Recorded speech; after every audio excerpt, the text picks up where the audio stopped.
All right, let's get right into this. Picture a bank that's been around for 233 years. I mean, it survived wars, revolutions, full-on economic collapses. This wasn't just any bank. It was like a giant, unbreakable piggy bank for Britain's most powerful people. And then one day, poof, it was all gone. So that's the big question we're tackling today, isn't it?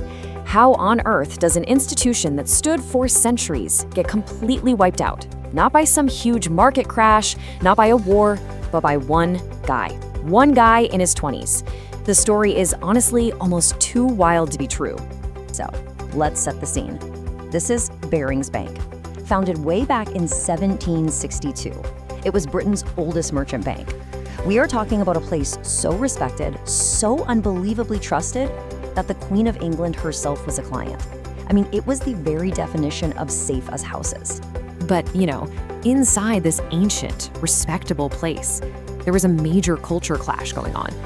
On one side, you had Barings brothers, the old guard. Think stuffy, traditional, all about protecting their centuries-old reputation. And on the other side, you had Barings Securities. These were the new kids on the block, the cowboys, wild, aggressive, and focused on one thing and one thing only, making huge profits fast. And that's where our guy comes in. Meet Nick Leeson. He was young, super ambitious, and came from a regular working-class family. He just had this incredible, almost arrogant confidence, a real, I can do anything better and faster than you kind of attitude. But here's the key. Underneath all that swagger was this deep, deep fear of failure. He just could not stand the thought of looking like he wasn't a superstar. So Barings saw this rocket ship of a trader and sent him to Singapore to make them a ton of money. And right here, this is where that 233-year-old piggy bank starts to get its first tiny crack.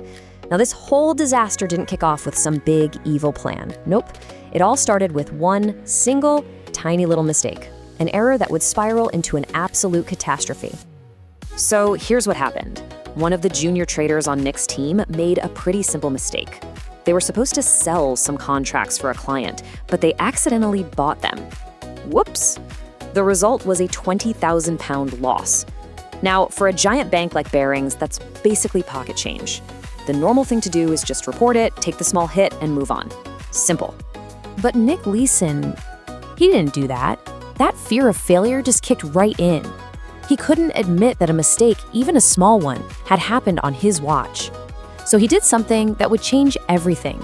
He created a secret account. He called it Account 8888 because 8 is a lucky number in Asia. He just tucked that $20,000 loss in there, figuring he'd make a few quick, smart trades, win the money back, and poof, the problem would disappear. No one would ever have to know. And that one decision, it was like flipping a switch. Account 8088 didn't just hide the problem, it became a monster. See, instead of winning the money back, Nick's secret bets started losing, and to cover up those losses, he had to make even bigger, even riskier bets. He was basically feeding this monster that just kept getting hungrier and hungrier. And look at this. This shows you just how fast it all went completely off the rails. That little £20,000 mistake, by the end of 1992, the secret account was hiding £2 million in losses. A year later, $23 million. And by the end of 1994, it had exploded to an unbelievable £208 million. Now, to keep this whole thing going, he needed more money to gamble with. So what did he do? He started telling his bosses in London these incredible stories. He made up fake clients, he forged documents, literally with scissors and glue sometimes, and he pretended he was a genius trader making record profits. And the bosses in London, blinded by these amazing but fake numbers, just kept wiring him hundreds of millions of pounds. They never even thought to double check. As you are watching this, you are probably enjoying it. You can continue watching more such videos by subscribing to our channel and following our Facebook page. Also, to understand the reach of this video, we would like to know which city you are watching.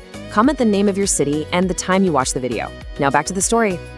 So, how was he making these insane bets? Okay, let's forget all the complicated finance talk and use a really simple analogy, the sandwich game. Imagine you're betting on the future price of sandwiches.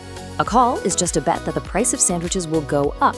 A put is a bet that the price will go down. Simple, right? Well, what Nick Leeson did was incredibly risky. He sold both a call and a put. He was making a massive bet that the price of sandwiches would stay perfectly, completely, unshakably the same. If it stayed flat, he'd rake in the money. But if it moved significantly up or down, his losses were, in theory, unlimited. So Leeson had basically bet the entire bank on the idea of stability. He just needed the world to stay perfectly calm, perfectly predictable, so he could try and fix his massive secret mess. But well, the real world doesn't really care about one trader's problems, and a real-world disaster was about to completely shatter his illusion. On January 17, 1995, a huge earthquake hit the city of Kogi in Japan. It was an awful human tragedy. And for the financial markets, it was pure chaos. The Japanese stock market, the very market Leeson had bet would stay perfectly still, went into an absolute freefall. And just like that, the entire tower of lies came crashing down. The final loss hidden away in account 8888 was 827 million pounds. That's almost 1.4 billion US dollars.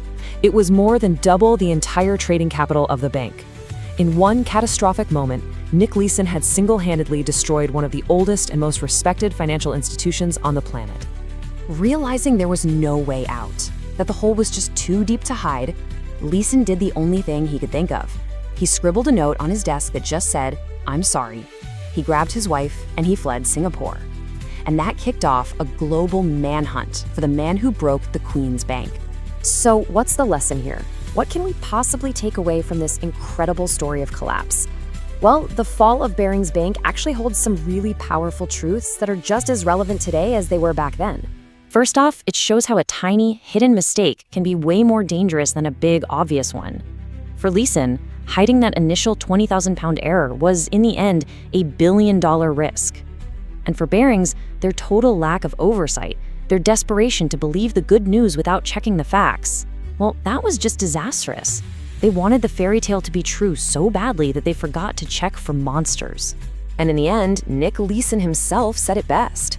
He was so desperate to be seen as a success, so terrified of being seen as a failure, that he created one of the biggest failures in financial history. It's just a powerful reminder, isn't it?